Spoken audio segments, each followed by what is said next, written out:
Hello guys, स्वागत है हमारे चैनल बीएससी एजुकेशन लेक्चर्स में।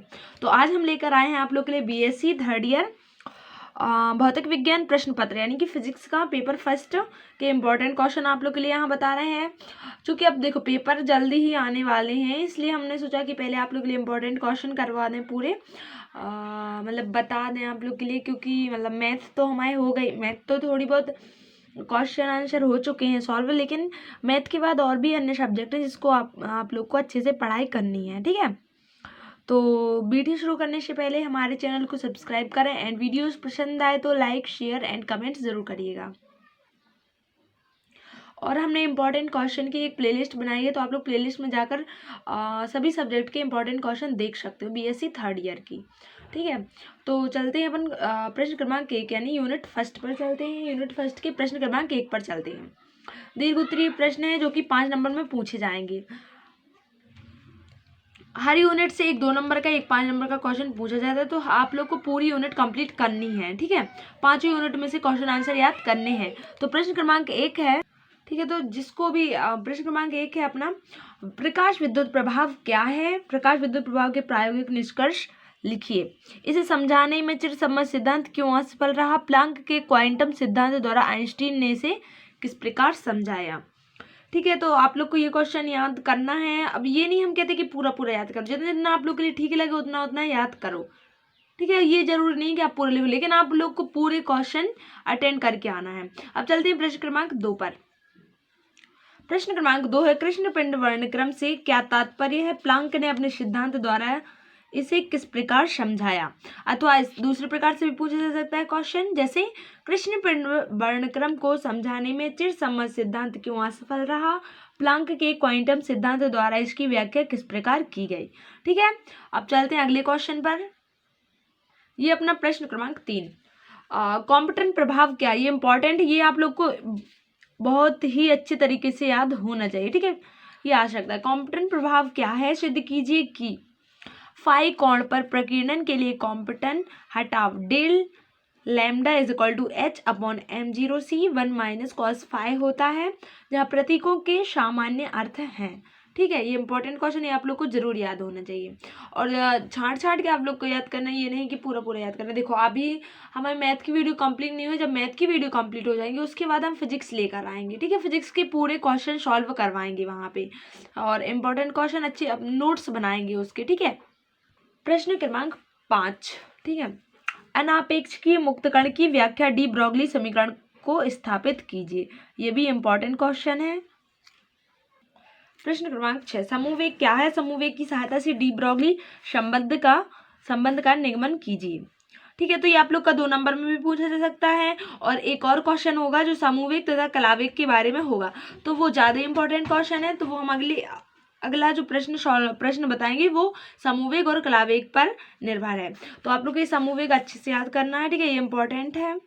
ये है अपना प्रश्न क्रमांक 8, कलावेग एवं समूहवेग की परिभाषा देकर उनके सूत्र व्युत्पन्न कीजिए एवं सिद्ध कीजिए कि अवक्षेपण माध्यम में समूहवेग तथा कलावेग बराबर है। ये अपन को सिद्ध करना है। अथवा कलावेग एवं समूहवेग में अंतर स्पष्ट कीजिए, इस प्रकार से भी क्वेश्चन पूछा जा सकता है। अथवा कलावेग तथा समूहवेग को समझाइए तथा उनमें संबंध लिखिए। देख सकते हो आप लोग कितनी बार पेपर में पूछा गया है। ज्यादातर जो क्वेश्चन मतलब आए हुए हैं वही रिपीट होते हैं। ठीक है, और जितने भी 20 में आप लोग के क्वेश्चन दिए, थोड़ी बहुत आप लोग सब पढ़ लीजिएगा, लेकिन यहाँ पे जो हम बता रहे हैं वो आप लोग को पढ़ना ही पढ़ना है। ठीक है, ये नहीं हम कहते कि इतने इतने याद करो, आप लोग को करना तो पूरे हैं 20 के क्वेश्चन, क्योंकि 20 में से ही पूरा पेपर आता है। प्रश्न क्रमांक 9, द्रव्य के कण तरंग द्वैतवाद की व्याख्या कीजिए तथा डी ब्रोगली तरंगदैर्ध्य का सूत्र व्युत्पन्न कीजिए। डी ब्रोगली द्रव्य तरंग की अभिधारणा के आधार पर क्वांटम शर्त J is equal to NH/2π प्राप्त कीजिए। अथवा द्रव्य तरंग क्या होती है? आप देखो ये 2 नंबर में पूछा जा सकता है और ये 5 नंबर में पूछा जा सकता है, क्योंकि इसके 2 पेपर होते हैं, तो टोटल अपने 5 नंबर के हर यूनिट से और 2 नंबर के हर यूनिट से पूछे जाते हैं। प्रश्न क्रमांक 11, एक विमीय तरंग पैकेट के लिए हाइजेनबर्ग का अनिश्चितता सिद्धांत del X into del P greater than and equal than h/2 निगमित कीजिए। ये होता है अपना हाइजेनबर्ग का अनिश्चितता सिद्धांत। ठीक है। अथवा हाइजेनबर्ग का अनिश्चितता सिद्धांत लिखिए तथा इसे निगमित कीजिए, अथवा सिद्ध कीजिए कि del E into del T greater than equal than h/2। ये अपन का 3 प्रकार से पूछा जा सकता है। चलते हैं अगले क्वेश्चन पर। अब देखो हाइजेनबर्ग का जो अनिश्चितता सिद्धांत है वो अपन को यहाँ पे जो प्रश्न क्रमांक 14 है उसमें बोल रहे हैं हाइजेनबर्ग की अनिश्चितता सिद्धांत के आधार पर सिद्ध कीजिए कि इलेक्ट्रॉन नाभिक में नहीं रह सकता। ठीक है, तो अब चलते हैं अगले क्वेश्चन पर। अब आते हैं लघुत्तरीय प्रश्न पर। तरंग पैकेट क्या है, यह किस प्रकार बनता है, अथवा टिप्पणी लिखिए कि गतिशील कण एवं तरंग पैकेट, यानी कि इनमें अपन को क्या लिखना है, टिप्पणी लिखनी है गतिशील कण की और तरंग पैकेट की। अब देखो इसमें एक टाइम डिपेंडेंट है और टाइम इंडिपेंडेंट है। कल मतलब जो काल आश्रित और काल अनाश्रित। तो ये अपन के एमएससी में है, तो आप लोग नोट्स को जो अपने 20 के नोट्स है वो 20 अपने पास ही रखेंगे। जैसे किसी को एमएससी करनी है तो उसमें ये सब काम आते हैं। लघुत्तरीय प्रश्न क्रमांक 3, क्वांटम यांत्रिकी के मुख्य अभिग्रहित लिखिए तथा उन्हें समझिए। इंपॉर्टेंट क्वेश्चन है।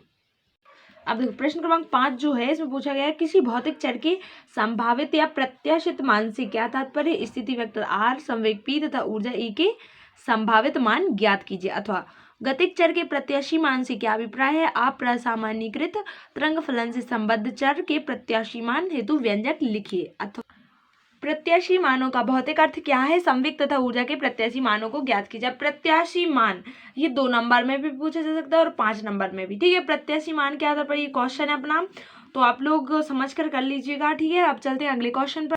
तरंग फलन की अपभ्रष्टता से आप क्या समझते हैं, प्रश्न क्रमांक 6 लघुत्तरीय में। ठीक है, और प्रश्न क्रमांक 8 भी करना है इसमें से। तरंग फलन के सामान्य गुणों का वर्णन कीजिए। आप जैसे आंकिक प्रश्न पर आते हैं तो इसमें अपन को प्रश्न क्रमांक 1 6000 एंगस्ट्राइम तरंगदैर्घ्य के फोटोन का संवेग तथा ऊर्जा ज्ञात कीजिए, आ सकता है क्वेश्चन। ठीक है, तो वीडियो पसंद आए तो अपने दोस्तों के साथ शेयर जरूर करें। Thank you. और अगली वीडियो में हम फिजिक्स का यूनिट 2 लेके आएंगे, अपनी यूनिट फर्स्ट पेपर की। ठीक है।